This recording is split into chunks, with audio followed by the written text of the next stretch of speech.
Au vu des EVC 2025, je me demande vraiment si ça vaut la peine de postuler pour les EVC 2026, surtout en gériatrie. C'est une question que je reçois de plus en plus depuis la sortie des résultats des EVC 2025.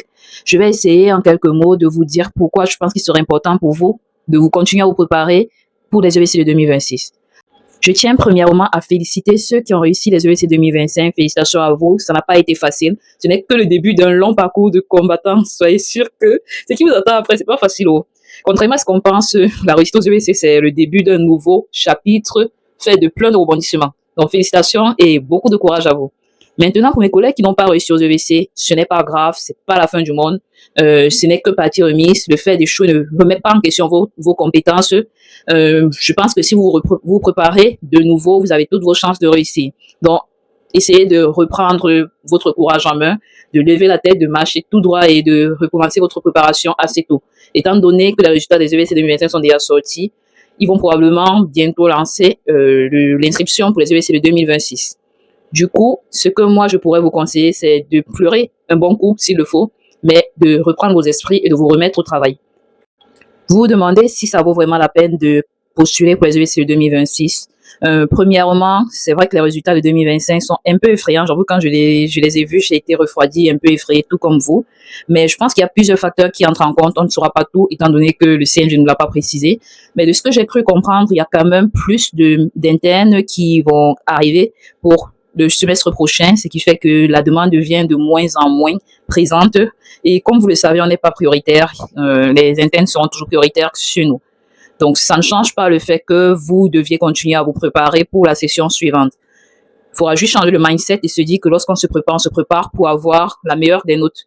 Parce qu'étant donné qu'on ne sait pas quelle est la note minimale qu'ils prennent, quel est le nombre minimal qu'ils prennent, le mieux c'est de se préparer en se disant qu'on se prépare pour avoir la note la plus élevée, quitte à se dire qu'on se prépare pour avoir 20. Parlant de préparation aux EVC, est-ce que vous êtes même au courant que j'organise un coaching pour les EVC de gériatrie? Plusieurs médecins ont déjà postulé, on a passé l'entretien, ceux qui ont été retenus, on a même déjà établi un programme de travail pour certains. Donc, si toi, tu es intéressé, écris-moi par mail ou précise en commentaire et moi, je rentrerai en contact avec toi afin de voir si c'est possible ou pas pour moi de te coacher. Il est aussi important de savoir que les EVC, c'est l'une des voies sûres pour pouvoir réellement s'intégrer en France. Donc, même si c'est compliqué, si votre souhait est vraiment de rester en France, vous devez serrer le cœur, relever la tête et continuer à vous battre afin de les réussir. L'autre point qui peut être important et qui peut vous motiver, c'est la rémunération. Tant qu'on ne réussissait pas, vous aurez toujours un statut de PACT ou bien de FFI qui n'est pas suffisamment bien rémunéré. Nuance, je ne veux pas dire que le salaire de praticien associé est très bien. Au contraire, il est acceptable par rapport au salaire d'un PACT ou bien d'un FFI. Donc, si vous voulez avoir une rémunération beaucoup plus importante, battez-vous pour réussir aux EVC.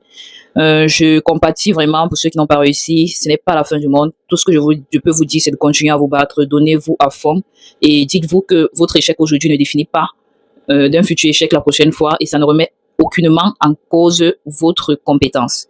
Vous êtes tout autant compétent que toute autre personne. Peut-être revoir la méthode de préparation, peut-être revoir votre emploi du temps. Essayez de faire un examen de conscience pour voir ce qui n'a pas marché et remettez-vous au travail, tout ira bien. J'espère que ces quelques mots ont pu vous aider. N'hésitez pas à liker, à commenter, à partager mon contenu avec d'autres médecins afin que nous soyons beaucoup plus nombreux. Et je vous dis à bientôt pour une nouvelle vidéo.